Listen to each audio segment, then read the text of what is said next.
l'Ancien Testament, le peuple d'Israël est souvent comparé à une vigne, arrachée d'Égypte, comme dans le psaume 80, puis replantée dans une nouvelle terre fertile où Dieu, le cultivateur, a réuni tous les éléments nécessaires pour que la vigne produise des fruits spirituels. Mais au chapitre 5 du livre d'Ésaïe, un lourd bilan est dressé. Les fruits produits par le peuple sont puants. En réponse à la grâce du Seigneur, l'obéissance n'a pas été au rendez-vous. La maison d'Israël s'est montrée ingrate, et à l'instar du royaume du Nord, l'exil pointe son nez pour Juda. Les synoptiques rapportent que Jésus a repris plusieurs fois cette image pour enseigner sur les mauvais comportements des Israélites, et particulièrement des chefs religieux. Mais, au chapitre 15 de l'évangile de Jean, une chose attire notre attention, n'est-ce pas? Jésus utilise différemment, verset 1, cette métaphore. Il affirme qu'il est la vraie vigne. Après avoir annoncé la fin des rites de purification et le commencement de l'ère messianique par le signe de Cana, la fin du système mosaïque par le remplacement du temple, Jean chapitre 3 et 4, après avoir dit qu'il est celui dont Moïse a parlé, tout en étant bien plus que lui, menant un peuple de croyants dans un nouvel exode vers la maison du Père, chapitre 14, où il leur prépare une place, Jésus proclame dans notre section qu'il est la vraie vigne, c'est-à-dire le vrai peuple. En effet, là où Israël a échoué, le Fils incarné, comme l'a proclamé l'aveugle-né, rappelez-vous, chapitre 9, le Fils incarné honore Dieu, fait sa volonté. Jésus dit d'ailleurs qu'il fait toujours ce qui est agréable au Père. Jean 8, 29. Qu'il garde ses commandements. Bref, il est le peuple dans le sens d'accomplir ce qu'Israël n'a jamais été capable de faire, tout en se substituant bientôt aux coupables, subissant la colère de Dieu, afin de permettre à ceux qui s'attachent à lui de vivre et de porter enfin du fruit. Oui, tout est en Jésus. Nous l'avions déjà constaté au chapitre 14 et le clou est enfoncé au chapitre 15. L'existence nouvelle rendue possible par son œuvre qui jaillira jusque dans la vie éternelle, chapitre 4, passe uniquement par lui et doit être vécue ici-bas, mes amis, en demeurant en lui pour porter du fruit. Ce qui est possible uniquement en restant attaché à sa parole, en demeurant en elle.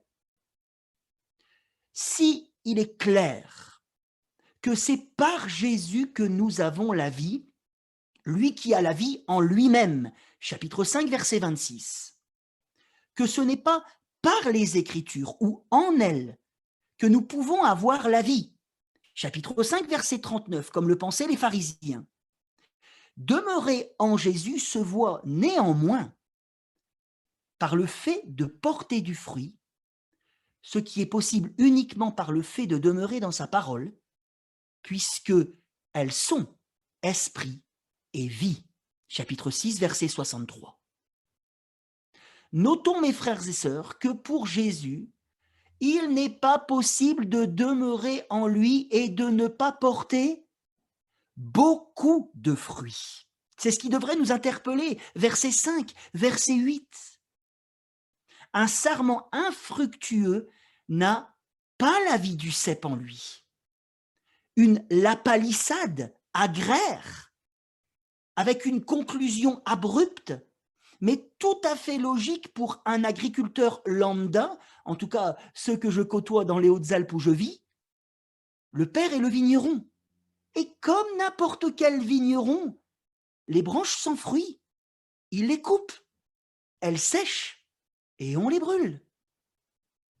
Ce que les 11 doivent surtout comprendre ici, c'est qu'un disciple authentique, purifié à cause de sa parole, verset 3, porte du fruit, signe de la vie en lui, et que cela est impossible hors de lui. Sans moi, vous ne pouvez rien faire. Rien faire? Mais nous pouvons faire bien des choses sans lui. Mes frères et sœurs, si nous sommes honnêtes avec nous-mêmes, nous le savons bien que nous pouvons faire bien des choses sans lui. Oui, mais rien de spirituel. Rien qui porte un fruit qui demeure, verset 16, pour le royaume, qui glorifie le Père, qui se glorifie dans l'œuvre rédemptrice du Fils, verset 8. Qui se glorifie dans l'œuvre rédemptrice du Fils, c'est-à-dire dans les conséquences objectives de son œuvre, mais aussi subjectives, n'est-ce pas? Le Père est glorifié en ceci, que vous portiez beaucoup de fruits et que vous soyez mes disciples. Mais pour cela donc, il nous faut demeurer en lui comme lui demeure en nous, verset 4, par son esprit, nous l'avons entendu au verset 14. Pour reprendre une idée d'un père de l'Église, si ta vie manque de fruits, devine qui s'est éloigné. Bref, mes frères et sœurs, demeurer en Jésus, c'est demeurer dans sa parole, verset 7. Qu'elle soit en nous, que notre cœur en soit imbibé. C'est ça, verset 10, demeurer dans son amour. Et nous comprenons plus loin, n'est-ce pas, que demeurer, c'est obéir à cette parole, garder ses commandements, les poursuivre. Les 11, et plus largement l'Église universelle, les enfants de Dieu dispersés, chapitre 11, verset 52, donnés par le Père au Fils, choisis et institués par le Fils, doivent vivre entre eux, puisque ces paroles s'adressent dans ce contexte aux disciples, selon la mesure de Jésus.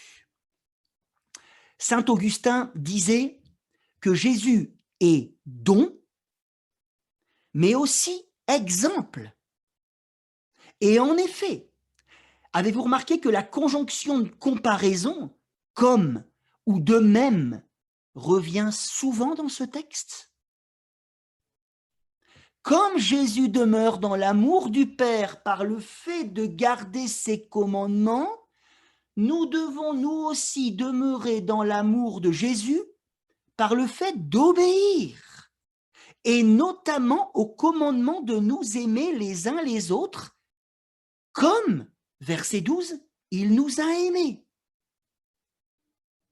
Une obéissance qui a comme moteur donc l'amour et non pas le devoir. En effet, verset 9, comme le Père aime le Fils nous aime. Nous devons aimer le Fils comme le Fils aime le Père. Et comme le Fils nous a aimés, nous devons nous aimer les uns les autres. Les croyants sont appelés par leur amour à être les témoins, écoutez bien, les témoins par leur comportement entre eux de l'amour avec un grand A qui se vit à l'intérieur de l'essence divine entre les personnes de la Trinité, un amour qui se meut aussi à l'extérieur de la Trinité, manifesté dans le monde par le Fils à la croix. Notons, mes amis, que si le devoir n'est pas source de joie, selon moi, mais que les paroles de Jésus sur l'obéissance par amour, qui nous fait demeurer dans l'amour de Dieu, après la liberté du chapitre 8, la paix du chapitre 14, sont censées nous apporter la joie. Verset 11. La joie.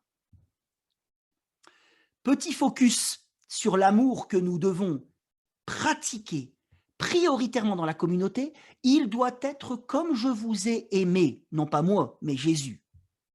Vivre 1 Jean chapitre 2, verset 6, vivre comme Jésus a lui-même vécu. C'est exigeant, n'est-ce pas? C'est-à-dire, aimer comme Jésus, c'est nous le savons depuis le chapitre 13, mes amis, c'est agir pour l'autre. Dietrich Bonhoeffer disait que la relation à Dieu est une vie nouvelle dans l'être là pour les autres. Et que l'Église n'est l'Église lorsqu'elle est là pour les autres. Une vie avec le Christ signifie donc être là pour les autres, mais aussi un être là pour les autres sans limite, sans réserve. C'est ça, aimer comme Jésus nous a aimés, sans recul. Une route de mort à soi-même. Si le grain de blé ne tombe en terre et ne meurt pas, s'il meurt, il porte beaucoup de fruits, chapitre 12, avec des belles promesses. Jésus, écoutez bien, demeure en nous. Nous devons demeurer pour porter du fruit qui demeure. Verset 16. Jésus demeure en nous, nous devons demeurer pour porter du fruit qui demeure. Encouragé par la promesse que Dieu, c'est tellement encourageant, Dieu le cultivateur, par son émondage divin, nous purifiera, multipliera nos efforts spirituels. Une mission portée aussi, animée par nos prières, verset 7, verset 16. Une prière, des prières toujours mieux aiguisées par le fait de demeurer en Jésus, qui trouveront des exaucements extraordinaires grâce à lui en son nom puissant. Les disciples vont voir partir Jésus. Et en attendant, ils auront la mission d'aller, verset 16, dans un monde qui leur sera souvent hostile. Ce aller signifie qu'ils devront témoigner dans le monde, écoutez bien mes amis, par des paroles et des actes. Les actes qui donnent poids à nos paroles, ne l'oublions pas. Des paroles et des actes qui manifestent le véritable amour, celui de Dieu, et non pas celui qui me vient directement à l'esprit, mais celui de Dieu qui est la vérité. Conclusion pour aujourd'hui, la communauté du Christ, au bénéfice de l'amour du Christ pour elle. Témoin de ces paroles qui viennent du Père, qu'elle a entendues en toute transparence, telle une amie, verset 14, persévère dans le témoignage de cet amour, désireuse d'un désir qui ne peut être que suscité par l'amour, cette communauté désireuse de vivre cet amour toujours plus en son sein, mais en acceptant son exigence, l'exigence du témoignage de l'amour du Christ, l'exigence, celle de devoir réfléchir à nouveau tous les jours, toute situation particulière, singulière, communautaire, à la lumière de la vie du Christ, pour avancer toujours plus dans le juste, non pas le mien, mais le juste, c'est-à-dire le vrai bien, celui de Dieu, et produire des fruits spirituels aidés, portés par le Saint-Esprit, chapitre 14. Face à cette responsabilité, mes frères et sœurs, l'Église quitte donc de plus en plus le faire pour faire. Elle quitte aussi le seul penser la foi pour vivre en Christ.